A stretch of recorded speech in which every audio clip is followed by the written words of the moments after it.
ക്രിസ്തുവിൽ പ്രിയരെ, വചനയാത്രയിലേക്ക് സ്വാഗതം. ഇന്ന് തിരുസഭ പരിശുദ്ധ മറിയത്തിൻ്റെ വിമല ഹൃദയ തിരുനാൾ ആഘോഷിക്കുന്നു. 1648 വിശുദ്ധ ജോൺ യൂട്ട്സാണ് വിമല ഹൃദയ തിരുനാൾ താൻ സ്ഥാപിച്ച കോൺഗ്രിഗേഷനിൽ ആരംഭിച്ചു തുടങ്ങിയത്. ഫാത്തിമായിൽ പരിശുദ്ധ മറിയം ലൂസിക്ക് പ്രത്യക്ഷപ്പെട്ടപ്പോൾ തൻ്റെ വിമല ഹൃദയത്തോടുള്ള ഭക്തിയുടെ ആവശ്യകതയും വെളിപ്പെടുത്തി. 1942 12 പിയൂസ് പാപ്പ റഷ്യ ഉൾപ്പെടെയുള്ള രാജ്യങ്ങളെ മറിയത്തിൻ്റെ വിമല ഹൃദയത്തിന് സമർപ്പിച്ചു. 1945 മുതൽ മറിയത്തിൻ്റെ വിമല ഹൃദയ തിരുനാൾ സാർവത്രിക സഭയുടെ ആഘോഷമാക്കി മാറ്റി. മറിയത്തിൻ്റെ വിമല ഹൃദയത്തോടുള്ള ഭക്തി ആചരിക്കാവുന്നത് ഇപ്രകാരമാണ്. ഒന്നാമതായി, വ്യക്തികളും സമൂഹങ്ങളും തങ്ങളെ തന്നെ മറിയത്തിൻ്റെ വിമല ഹൃദയത്തിന് പ്രതിഷ്ഠിക്കുക. രണ്ടാമതായി, വിശുദ്ധ കുർബാന സ്വീകരിച്ചും വിമല ഹൃദയ പ്രതിഷ്ഠ നവീകരിച്ചും ജപമാല ചൊല്ലിയും 5 മാസാദ്യ ശനിയാഴ്ച ഈ ഭക്തി ആചരിക്കുക. മൂന്നാമതായി, വിമല ഹൃദയ തിരുനാൾ ഭക്തിപൂർവം ആചരിക്കുക. നാലാമതായി, മാനസാന്തരത്തിന് വേണ്ടി പ്രാർത്ഥിക്കുക. അഞ്ചാമതായി, വിമല ഹൃദയ വണക്കം ആചരിക്കുക. ആറാമതായി, മറിയത്തിൻ്റെ വിമല ഹൃദയമേ അങ്ങേ രാജ്യം വരണമേ തുടങ്ങിയ സുഹൃത ജപങ്ങൾ ചൊല്ലുക എന്നിവയാണ്.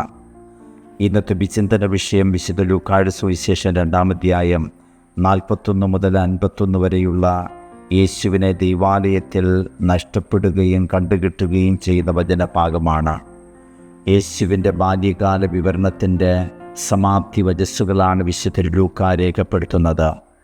ബാല്യകാല വിവരണത്തിൽ ഇതുവരെ മാലാഖ, എലിസബത്ത്, മറിയം, സഖറിയ, ശിമയോൻ, അന്ന എന്നിവർ യേശുവിനെയും അവിടുത്തെ ദൗത്യവും പ്രഘോഷിക്കുന്നു. യേശു യഹൂദ രീതി അനുസരിച്ച് യുവത്വത്തിലേക്ക് പ്രവേശിച്ചപ്പോൾ ദൈവാലയത്തിൽ വച്ച് തന്നെയും തൻ്റെ വിളിയെയും വെളിപ്പെടുത്തുന്നു. ഇത് യേശു ആദ്യമായി തൻ്റെ ദൗത്യവും ദൈവപിതാവിനോടുള്ള പ്രത്യേക ബന്ധവും വെളിപ്പെടുത്തുന്ന വചനഭാഗമാണ്.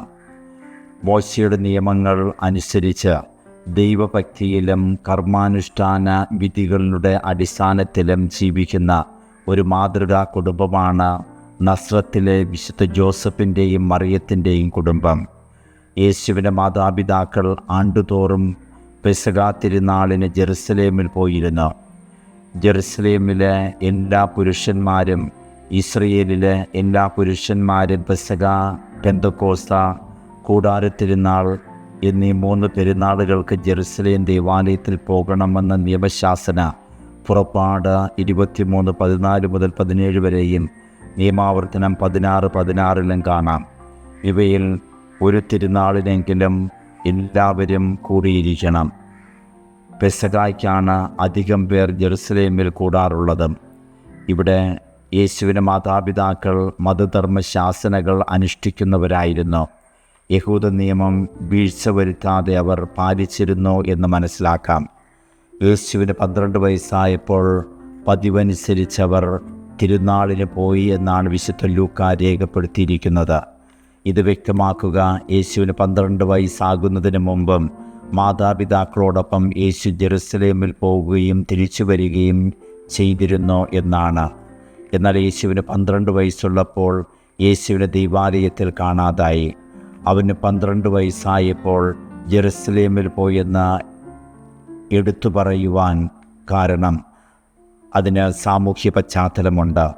യഹൂദ രീതി അനുസരിച്ച് 12 വയസ്സാകുമ്പോൾ മുതൽ മതപരമായ നിയമശാസനകളും ആചാരങ്ങളുമെല്ലാം പാലിക്കാൻ പുരുഷന്മാർ ബാധ്യസ്ഥരായിരുന്നു.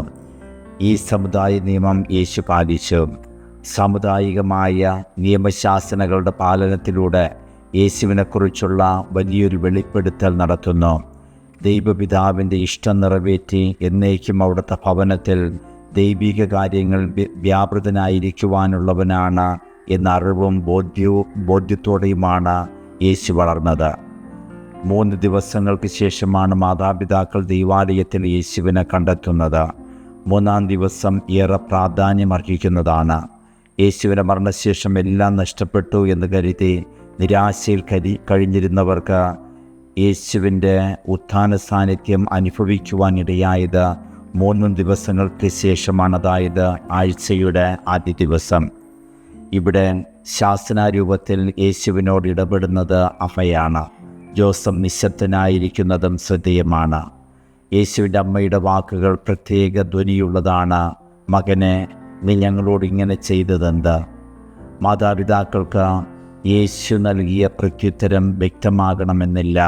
ഞാൻ പിതാവിൻ്റെ കാര്യങ്ങളിൽ വ്യാപൃതനായിരിക്കേണ്ടതല്ല എന്ന പ്രത്യുത്തരം.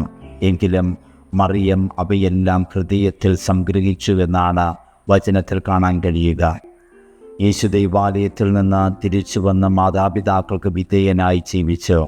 താൻ ദൈവത്തിൻ്റെ മകനാണെന്നും അവിടുത്തെ കാര്യങ്ങളിലും ഭവനങ്ങളിലുമായിരിക്കാൻ ഭൗമിക മാതാപിതാക്കളിൽ നിന്ന് വേർപെടണമെന്നും വെളിപ്പെടുത്തിയ ശേഷം യേശു നസ്രത്തിൽ വന്ന് അവർക്ക് വിധേയനായി ജീവിച്ചു.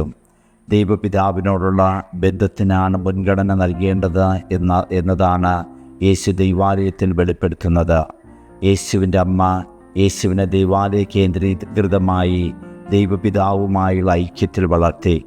മക്കളെ എപ്രകാരം വളർത്തണമെന്ന് ഈ വചനഭാഗം സൂചന നൽകുന്നു. ദൈവാലയ കേന്ദ്രീകൃതമായി മക്കളെ വളർത്താൻ കഴിയണം. പരിശുദ്ധ മറിയത്തിൻ്റെ വിമല ഹൃദയ തിരുനാൾ ആഘോഷിക്കുമ്പോൾ പരിശുദ്ധ വിമല ഹൃദയത്തിന് നമ്മെ പ്രതിഷ്ഠിച്ചുകൊണ്ട് ക്രൈസ്തവ ദൈവവിളിയുടെ സമ്പൂർണ്ണ അർത്ഥം മനസ്സിലാക്കി ജീവിക്കുവാൻ പരിശ്രമിക്കാം. പിതാവിൻ്റെ കാര്യങ്ങളിൽ വ്യാപൃതനായിരിക്കുകയാണ് തൻ്റെ ദൗത്യമെന്ന് വെളിപ്പെടുത്തുന്ന ക്രിസ്തുവചസ്സ് ശ്രമിച്ച് യേശുവിനെ പോലെ പരിശുദ്ധ മറിയത്തെപ്പോലെയും ദൈവിക കാര്യങ്ങൾക്ക് പ്രാധാന്യം കൊടുത്ത് ജീവിക്കാം. ദൈവം നമ്മെ അനുഗ്രഹിക്കട്ടെ.